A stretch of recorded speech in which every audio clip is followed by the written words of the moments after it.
کہ جنرل فیاض حمید صاحب کو کوارنٹائن کیا جائے کرنطینہ کیا جائے.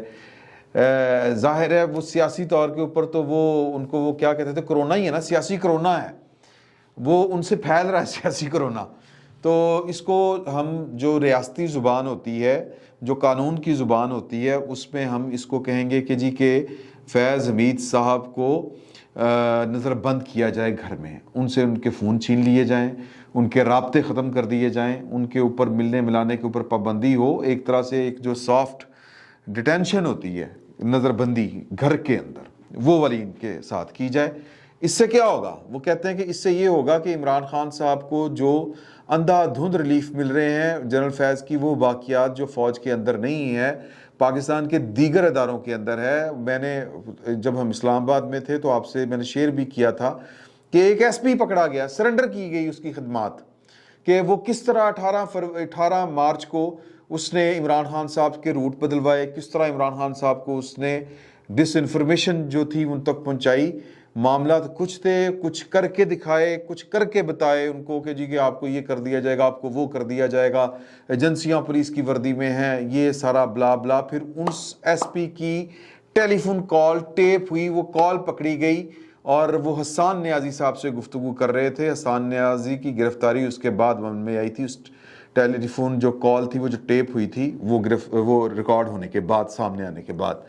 تو یہ سٹیپ 1 اس لیے ہے کہ عمران خان صاحب کو جو فوج کے علاوہ تو وہ فوج کے اندر تو مکو ٹھپ دیا گیا ہے ہماری اطلاع کے مطابق, جوڈیشری اور بیوروکریسی کے اندر سے یا انتظامیہ ایگزیکٹو کے اندر سے جو ان کو سپورٹ مل رہی ہے, اس سپورٹ کو اسی وقت وہ ختم ہوگی جب جنرل فیاض حمید صاحب کو اندر نظر بند کیا جائے گا. سٹیپ 2 کیا ہے؟ سٹیپ 2 یہ ہے کہ عمران خان صاحب کے خلاف جو گیئر اپ کیے جائیں وہ والے مقدمات جن میں ان کا نااہل ہونا یقینی ہے, جن کے ظاہر ہے کہ جب عمران خان صاحب کا سب سے بڑے سہولتکار جنرل فیاض حمید صاحب گرفتار ہوں گے یا نظر بند ہوں گے, تو پھر ان کی جو سپلائی چین ہے, جو ان کو آکسیجن آ رہی ہے عدلیہ کی طرف سے, وہ نہیں آئے گی, اور پھر وہ جو نجائز جو فیورز ملتی ہیں عمران خان صاحب کو, وہ بند ہو جائیں گی. ٹھیک ہے جی. تو یعنی کہ عمران خان صاحب کے خلاف پھر آسانی کے ساتھ وہ والے شواہد عدالتوں میں پیش کیے جائیں گے جو ان کی نااہلی یقینی بناتے ہیں. یعنی وہ اندھوں کو نظر آ رہا ہے کہ وہ ہو جائیں گے, نااہل ہو جائیں گے. وہ 2-3 کیس ہیں, فارن فنڈنگ کیس ہے اور پھر یہ توشہ خانہ والا کیس ہے, تو یہ 2 تو پکے ہیں. تو باقیوں میں بھی وہ ہو سکتے ہیں, اگر کسی مقدمے میں وہ اسکانڈر ہو جائیں, توشہ خانہ والے میں ہو جائیں, کسی اور میں ہو جائیں, کیونکہ وہ اسکانڈر اس لیے نہیں ہو پاتے کہ ان کو گھر بیٹھے ہی عدالتیں جو ہیں وہ حفاظتی بیلیں دے رہی ہیں, ہر کچھ وہ فیور ان کو کر رہی ہیں. تو جنرل فیاض حمید صاحب گرفتار ہوں گے, عدالتوں سے ان کو ریلیف بند ہوگا, اور پھر جو جائز مقدمے ہیں جو عمران خان صاحب کی نااہلی جن میں یقینی ہے, وہ عدالتوں میں بھیجے جائیں, اور عمران خان صاحب کو نااہل کرانے کے بعد باقی معاملات میں اگر پکڑنا ہے تو پکڑیں. اگر وہ پکڑے جاتے ہیں تو ویری گڈ, نہیں کسی میں پکڑے جاتے ہیں تو رہنے دیں, کچا ہاتھ نہیں پانا. یہ ہے پلان نمبر 2 کہ پہلے پلان نمبر 1 کہ سہولتکار سب سے بڑا چیف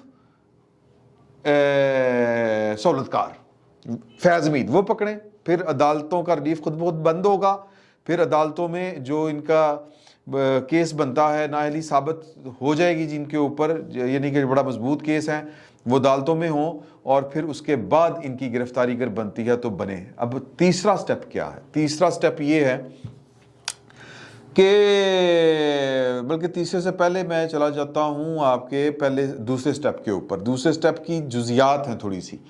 اب یہ یہاں پر سوال یہ پیدا ہوتا ہے جو کامن سینس ہے کہ جب عمران خان صاحب گرفتار ہوتے ہیں یا نااہل ہوتے ہیں, تو پھر وہ ان کی جو بیانیہ ہے پاکستان کے ریاستی اداروں کے خلاف, پھر وہ ابھی تو پاکستان کی فوج کو, پاکستان کی اسٹیبلشمنٹ کو, ان کے چاہنے والے, ان کے ماننے والے, ان کے رپورٹر, ان کے رپورٹر میں نے جان کے بولا ہے, وہ سارے کے سارے پاکستان کی فوج کو, پاکستان کی سیکیورٹی اسٹیبلشمنٹ کو پن رہے ہیں. پنجابی میں کہتے ہیں نا کہ وہ ٹیز کر رہے ہیں یا ان کو ٹارگٹ کر رہے ہیں.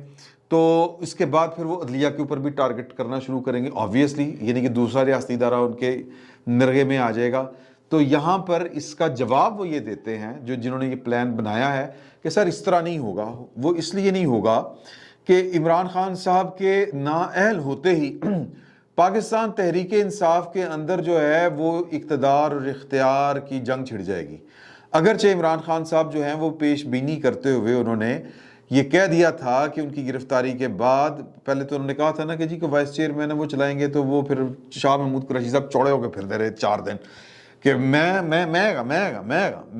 چلاؤں گا پارٹی. کہا انہوں نے, اور عمران خان صاحب کی گرفتاری کی صورت میں تو عمران خان صاحب کو جو شاہ محمود قریشی ہیں وہ پہلے دن سے ایک آنکھ نہیں باتے, اس کے پیچھے ان کی پرسنل ریزنز ہیں, میں پھر کبھی آپ کے ساتھ شیئر کروں گا. تو اور سہولت کاری پھر کیا ہے وہ بھی آگے جو عدالتوں نے سہولت کاری وہ بھی میں آپ کے ساتھ شیئر کروں گا. وہ جو عبدالقیوم صدیقی صاحب نے تصویر شیئر کی ہے وہ کی ہے شاہ محمود قریشی اور اپنی بیگمات کے ہمراہ موجود ہیں کچھ قریبی دوست, جن میں شاہ محمود قریشی بھی ہیں اور عمر عطا بندیال صاحب بھی ہیں. تو عمر عطا بندیال صاحب آپریٹ شاہ محمود قریشی صاحب کے ذریعے ہوتے ہیں. بہرحال یہ ایک ضمناً ذکر آ گیا, میں نے وہ کر دیا. تو میں گزارش یہ کر رہا تھا کہ اس کے بعد پارٹی کے اندر پھوٹ پڑ جائے گی, ان کا یہ خیال ہے. اور فواد چوہدری صاحب اپنا, پرویز خٹک صاحب اپنا, اسد عمر صاحب اپنا لطف فرائی کریں گے, شاہ محمود قریشی صاحب سب سے چوڑے ہو کے پھریں گے. اور یہ سارے کے سارے جتنے میں نے آپ کو افراد کے نام گرائے ہیں یہ سارے کے سارے چڑیا گھر والے ہمارے جو ہے نا دفتر, یہ ان کے ساتھ بھی رابطے میں ہیں. آپ پارا چڑیا کار کہہ لیں, جو بھی آپ نے کہنا ہے. علی زیدی صاحب تو کراچی میں ہیں. تو یہ سارے کے سارے ادھر ان کی لائن سیٹ ہے. تو عمران خان صاحب کہتے ہیں کہ جی 5 رکنی کمیٹی چلائے گی معاملات کو. اب 5 رکنی کمیٹی میں علیمہ باجی, بشرا بی بی یہ نہیں ہوں گے موسٹ پرابلی. اگر ہوں گے بھی تو یہ 1-2 ہوں گے, باقی تو 3-4 ہیں وہ انہی لوگوں میں سے ہوں گے جو عمران خان صاحب کے بعد پاکستان تحریک انصاف کی قیادت اب کا خواب دیکھ رہے ہیں, پرائم منسٹرشپ کا خواب دیکھ رہے ہیں. اور یہ کنگز پارٹی ہے, یہ کنگز پارٹی نے بہرحال قائم رہنا ہے. یہ میں آپ کو بات بتا دوں, پاکستان کی سیاست میں کبھی بھی کنگز پارٹی کا خلا پیدا نہیں ہوا. کبھی وہ نون لیگ ہوتی ہے, کبھی وہ پیپلز پارٹی ہوتی ہے. اب میں معافی چاہتا ہوں پیپلز پارٹی والوں سے یہ بات کرتے ہوئے, کیونکہ شیخ مجیب کے مقابلے میں پاکستان پیپلز پارٹی ہی ان کی پارٹی تھی. معافی چاہتا ہوں. بہرحال تو یعنی وہ کہتے ہیں کہ جی کہ وہ ہمارے پیچھے نہیں پڑیں گے, وہ ان کو ہم ایک نیا دشمن دیں گے میدان کے اندر. وہ ایک تو یہ کہ پارٹی اندر سے تقسیم ہوگی اور ان کا ٹارگٹ اداروں کی بجائے جو ہے وہ آپس کا گھمسان کا جو رن پڑے گا وہ ہوگا. دوسرا پھر عمران خان صاحب مطلب کہہ لیں کہ جو پولیٹیکل لاجک ہے, پولیٹیکل سائنس کی لاجک, اس کے تحت تو جیل ہی ان کا اگلا ٹھکانا ہے اگر یہ والا منصوبہ چلتا ہے. اب آ جاتا ہوں میں وہ کہ وہ جو نیا اس پارٹی کو دشمن دیں گے اپنی جگہ کے اوپر, وہ کون ہوگا. یہ پلان کا سب سے اہم ترین جزء, سارا پلان کے سٹیپ 1 سٹیپ 2 سارے اہم ہیں, لیکن جہاں سے مجھے لگا کہ یہ پلان شاید آن ہو گیا ہے, یہ اپروو ہو گیا ہے, شاید والی بات میں کر رہا ہوں, وہ اس اشارے سے ہمیں مل رہا ہے کہ ایک دم سے, یعنی کہ نواز شریف صاحب جو ہیں وہ ایکٹیو ہو گئے ایک دم سے.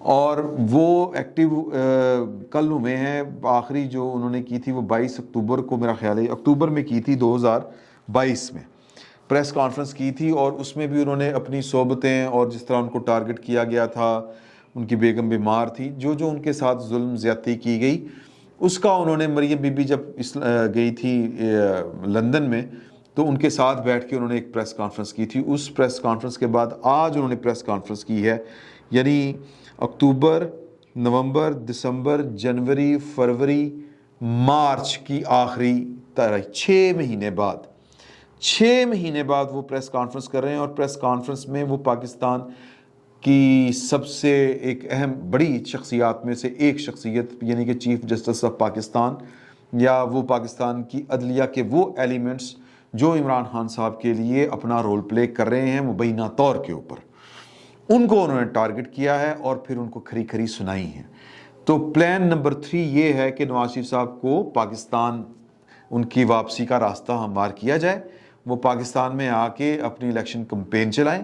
ان کی نااہلی وہ تو آٹومیٹکلی جو وہ پارلیمان نے فیصلہ کیا ہے وہ 30 دنوں کے اندر وہ اپیل کر کے جو ہے وہ 184(3) وہ پھر ٹیکنیکل بات ہو جائے گی, جو پارلیمان نے آخری قانون پاس کیا ہے. تو ان کی نااہلی کے بھی آثار پیدا ختم ہونے کے ہو گئے ہیں، اور نہ صرف نااہلی کے آثار ختم ہونے کے آثار پیدا ہوئے ہیں نااہلی کے، بلکہ ان کے واپسی کے بھی آثار یوں کر کے پیدا ہو جاتے ہیں کہ وہ واپس آئیں گے، ادھر پٹیشن ڈالیں گے اور پھر کیس سنا جائے گا، اور اس سے پہلے ہو سکتا ہے کہ معاملات کچھ اور شکل اختیار کر لیں۔ تو وہ کہتے ہیں کہ جی کہ نواز شریف صاحب جب آئیں گے تو پھر کوئی عمران خان صاحب جو ہے یا ان کی پارٹی جو ہے وہ ان کا کوئی مقابلے کی فضا پیدا ہوگی۔ ابھی تک تو وہ یک طرفہ میدان کے اوپر کھیل رہے ہیں، ایون مریم بی بی جو ہیں ان کو اس طرح سے گورنمنٹ کی طرف سے سپورٹ اس طرح سے نہیں مل رہی جس طرح سے ان کو ملنی چاہیے۔ یہ خیال ہے، غلط بھی ہو سکتا ہے، لیکن بہرحال لیڈر ہوتا ہے۔ پاکستان مسلم لیگ نون نواز شریف کی پارٹی ہے، نواز شریف صاحب اس کے قائد ہیں، ووٹ بینک ان کا ہے، لوگ انہی کو دیکھنا سننا چاہتے ہیں اور انہی کے پیچھے وہ چلیں گے، یہ ایک عام خیال ہے۔ تو یہ جناب پلان کا تیسرا پارٹ ہے کہ یوں عمران خان صاحب کا جو ان کے بقول وہ جو ایک افریت سا پیدا ہو گیا ہے یا جو جن باہر نکل آیا اس کو بوتل میں بند کرنے کا طریقہ یہی ہے۔ تو کل نواز شریف صاحب ایکٹیو ہو گئے ہیں، اب ہو سکتا ہے کہ یہ ایک محض اتفاق ہو، لیکن یہ کسی ایک بڑے افسر نے یہ پلان تجویز کر کے اپنی جو رپورٹ بھجوائی تھی اس کا سٹیپ 3 یہ تھا۔ میں نے سٹیپ وائز آپ کو یہ بتا دی ہیں چیزیں، اور باقی رہ گئے نواز شریف صاحب فل ایکٹیو ہیں۔ کل انہوں نے پریس کانفرنس کی ہے جس میں انہوں نے کہا باجوہ صاحب کو بھی رگڑ دیا انہوں نے جناب بندیال صاحب اور ان کے جو جج ہیں انہوں نے کہا کہڑا فیصلہ، جدو اسی بینچ نہیں مانتے تو فیصلہ کہڑا، کوئی فیصلہ نہیں ماننا، یعنی کہ وہ ٹکر لینے کے موڈ میں آ گئے ہیں۔ تو اس کا مطلب یہ ہے کہ نواز شریف صاحب جو ہیں وہ ان کا آخری جو کہہ لیں کہ جو وہ محاذ ہے، باقی تو وہ محاذ جیت چکے ہیں، پی ڈی ایم محاذ سارے جیت چکی ہے، وہ عمران خان صاحب کے وہ سہولت کار ہیں جو پاکستان کی اعلیٰ عدلیہ میں بیٹھ کے پاکستان کے آئین دستور کے ساتھ کھیل رہے ہیں اور عمران خان صاحب کو بچانے کی کوشش کر رہے ہیں۔ اس کو نواز شریف صاحب نے ٹارگٹ کیا ہے، اور آج وہ جو پی ڈی ایم کے باقی رہنما ہیں ان کا جو اجلاس چل رہا ہے اس میں وہ بذریعہ ویڈیو لنک شریک ہیں۔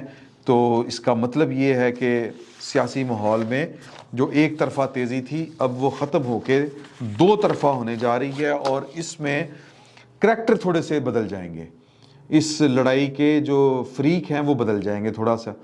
مثال کے طور کے اوپر جو پاکستان کے ادارے ہیں وہ تھوڑا سا ان کے خلاف اور زہر اگلا جائے گا، لیکن پھر وہ پس منظر میں چلے جائیں گے۔ لگ یہ رہا ہے، ہو سکتا ہے کہ یہ اندازہ غلط ہو، لیکن عمران خان صاحب فی الوقت تو یک طرفہ طور کے اوپر سیاست کر رہے ہیں۔ ان کو باقاعدہ ٹکر دینے کے لیے یا میدان میں ان کا مقابلہ کرنے کے لیے نواز شریف صاحب جو ہیں وہ کوئی بڑی بات نہیں کہ وہ جلدی آپ کو میدان میں نظر آئیں۔ تو یہ انفارمیشن تھی جو میں آپ کے ساتھ شیئر کرنا چاہ رہا تھا۔ باقی کون سا منصوبہ کیا ہے، یہ ایک وقت میں کئی چیزیں چل رہی ہوتی ہیں، تو دیکھیں کہ کون سی چیز اور کون سا منصوبہ اور کون سا خیال آگے بڑھتا ہے۔ فی الوقت اتنا ہی، بہت بہت شکریہ۔